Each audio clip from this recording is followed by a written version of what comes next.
If you had a dead moose in the field and you were spraying, DOT would normally just stop. AI is the thing that's simulating our intelligence, is as crazy as that sounds. There's no agronomist on the face of the planet that can program that kind of variable fertilizer application rates.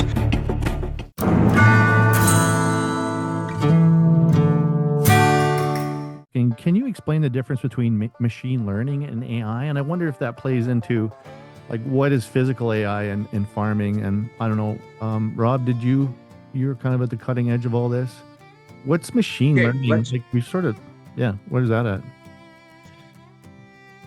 I'll use DOT as an example. So we were working on DOT, and back in the day when we were working on DOT, we had to do a lot of programming. So algorithms, we had to build a lot of algorithms, programs to anticipate what DOT might see in the field as it's doing its robotic action. Today, with AI, DOT would not only encounter something unusual, but think through the actions as to how to get around the problem. For example, if you had a dead moose in the field and you were spraying, DOT would normally just stop. That's the algorithm at work saying there's an issue with an object.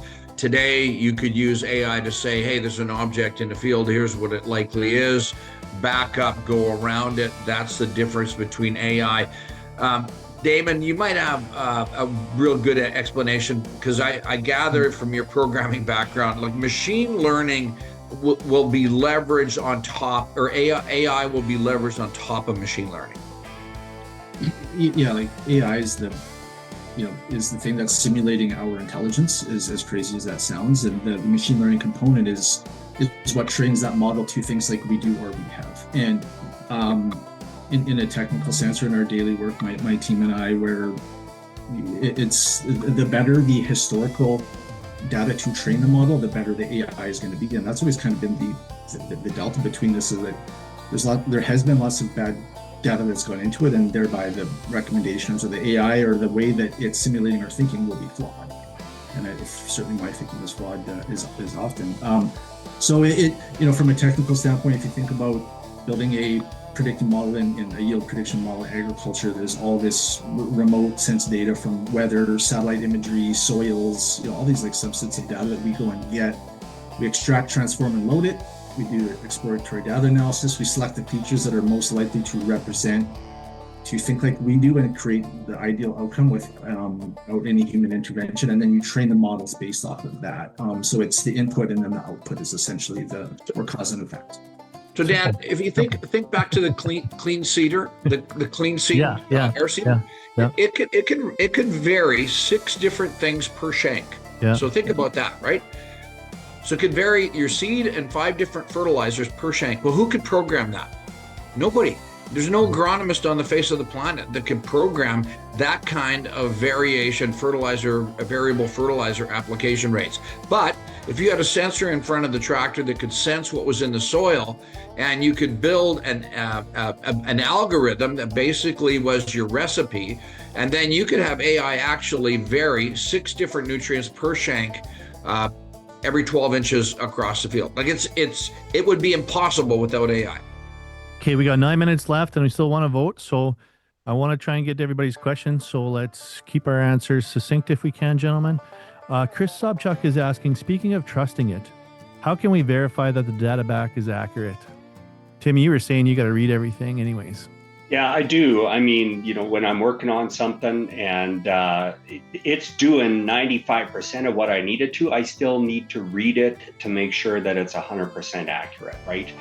And actually, when I built this GPT on compliance, when I started playing around with it, I'm like, nope, you're not getting this right. I need to reprogram it, right? And so, Rob, you said your prompt is 4,000 characters, mine is 8,000. And I had to move it from one AI to another. So I used ChatGPT to play it off against Claude, and then I'd rewrite it in Claude and put it into, and so I had to play with it to figure out, this is the output that I want. This is the answer that I want. This is the consistency. So it's trial and error. You're not going to get it perfect the first time around, but you train it, right? You train it with your prompts. You're like, the more context you give it to, if you just, I mean, The problem with ChatGPT is going to make up things if it doesn't know the answer. So if you give it context, Rob, I see that you've got something to share on that. How Well, do you yeah, just our Visor Pro that Young's Equipment, Mesa Group, Full Line are using in Saskatchewan Ag World.